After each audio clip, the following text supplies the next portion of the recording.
Hello ladies and gentlemen, and welcome back to another episode of Raynday Gaming. My name is Raynday, and today I wanted to cover a topic that's been on my mind quite a lot lately. And it's an age-old question: who is the best character, or who is the worst character in my game? This is something that people have been and will continue to ask themselves in whatever game shows up in the future, because it's a pertinent question and people care about this topic.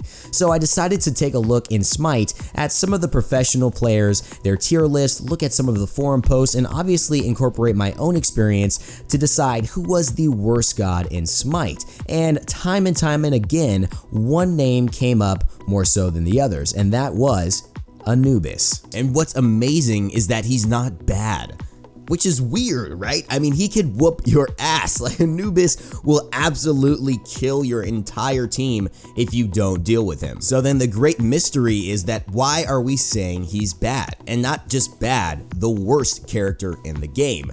Well, I wanted to raise this question because, to be honest, Anubis is a conundrum to me. I know a lot of people say he is the worst character in the game, and I think that's literally because of one essential thing I'll mention in a moment. But the truth is, I've played really good games with Anubis, I've dominated with Anubis, but of course that's on a casual level, and you can't really compare how good a god is on a casual level to how good a god is in terms of their real value in the competitive scene of Smite. Now obviously, and I don't think I need to tell any of you this, in the casual modes of Smite, Anubis can do really well, and that's because you can't take advantage of his inherent weaknesses as a team. There's less team coordination because you're less likely to be playing as a team, you're less likely to be in voice chat, and of course the guy just does so much damn damage. So in Arena, in Clash, in Siege, or Assault, you get Anubis, you can actually feel like if you're playing against him or you're playing as him, that this god needs a nerf. Seriously, people will call for an Anubis nerf most of the time you are playing him in casual modes because he does so much damage. I mean, I remember once I was playing with 4 of my other clanmates and we didn't have enough people to put a real person on the enemy team, and so we put an Anubis bot there, and that bot legit won them the game. I swear, he was lane pushing, hitting his mummy wraps on point, and those death gazes, you could not juke him. He was unjukeable. But the problem is, when you go to the competitive scene, Anubis is like your last option, and he's still not an option you would ever pick because you never have to pick your last choice. So he's just a god that doesn't get played. Now here's the interesting question. Why haven't they changed him? Why haven't they adjusted him? I mean, if you've got a god that's pretty much considered the worst god by everyone who is going to play them at a competitive level, don't you think you need to make an adjustment? Especially when it is so clear the thing that is making him not top tier, or not even viable, not even playable at the moment and for his history. And that is his lack of mobility, his inability to move while casting 2 of his main damage abilities, making him completely vulnerable and easy to dive. Plus, of course, in trouble when he has to relocate, he's got no option to do that. In fact, he's got a negative option to stand still. It's like, I don't have a jump. No, I've got a stand still ability. And when someone's chasing you, that's just not the way you want to go. It's like you're a superhero getting chased by a bad guy. Instead of having a flying power to jump off a cliff and sail to safety, you've got to stick your feet into the ground and never move power, and then the guy comes and just chops your head off. I mean, the truth is, it's not about Anubis being bad, it's about all of the other gods being a little bit better. I mean, when you're looking for a mage on your team, you want somebody with CC, you want somebody with area control, you want high burst damage, the ability to kill targets quickly and effectively. I mean, Anubis has got all of those things, but he cannot get in and out of situations very easily. He's lacking that mobility that other top tier gods like Janus have inherently in their kit. They've got multiple ways to either move faster or portal around and help their teammates to move faster as well.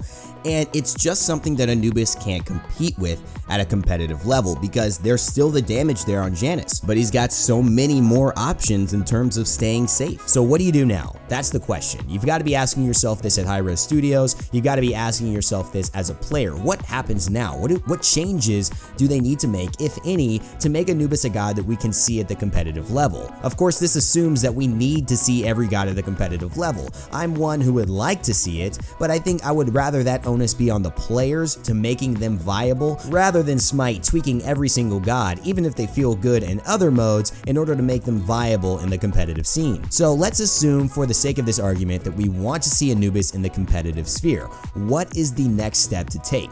Well, let's talk about the steps that have been taken already. So what they've done is they've increased his base movement speed from 350 to 360. Now they've also decreased the cooldown on his Mummify, his ability that basically stuns people and sets up the damage for his other abilities. They've basically taken the cooldown from that down 2 seconds at each rank. So it started at 18, went to 14, now it starts at 16 and goes down to 12. A really nice setup to allow him to pretty much CC opponents and either stay safe by really hitting his skill shots well, or set up a lot more damage when he chooses to commit on targets. The last thing that they did was they increased the radius of his death gaze, his ultimate. They changed it from 1.25 to 1.75, and that may not seem like a big difference, but trust me, it actually is. Remember guys, Anubis's ult does so much freaking damage that allowing him to have a wider arc and be able to maybe hit multiple targets a little easier, or at least confirm the damage onto the single target that he wants to kill, is a pretty big buff, and it makes a difference. It feels a lot better and a lot easier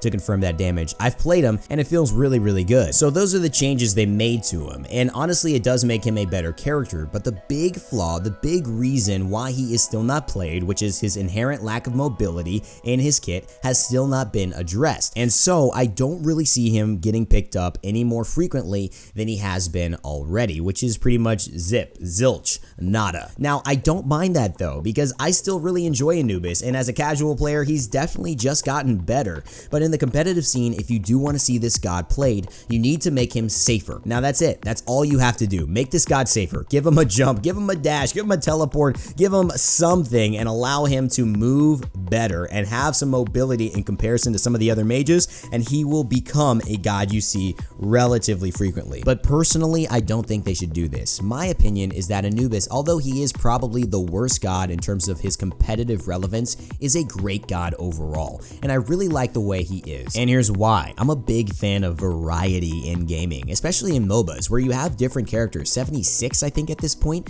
which to me spells out, hey, come play this game if you like different experiences every time you play. Anubis provides that. He's not the same mobile type mage having an ability to get out of trouble really easily. He's a different type of strategy altogether, and that's what makes him fun. That's what makes him enjoyable, and that's why I hold Anubis very closely to my heart in terms of a character I really have a great time with. So in competitive conquest, you may call him the worst, and in other casual modes, you may call him one of the best. It doesn't really matter, because honestly, I believe that right where he is fine. It's perfect. Also, I'm a little scared about the fact that Anubis may receive some type of kit change to allow him to be safe. I mean, imagine an Anubis that couldn't be killed. Oh my god. So, at the end of this video, I'd like to take a second and ask you all, who do you really think is the worst god in the game? Is it someone other than Anubis? And how do you think they fare in competitive and casual? Is there any god that's just bad in casual and competitive that you think? Why? Let us know. I want to get this information compiled, so we might have a way to contact HiRez about it, or we might have a way to actually make some differences, some changes in the game to get more of an experience that you're looking for. Thank you guys so much for watching. If you liked the video, let me know in the comment section below, and also leave a like and press subscribe to stay tuned for more stuff like this here at Raynday Gaming. My name is Raynday. Thanks so much for watching, and as always, remember to never give up, never stop gaming, and I'll see you all next time.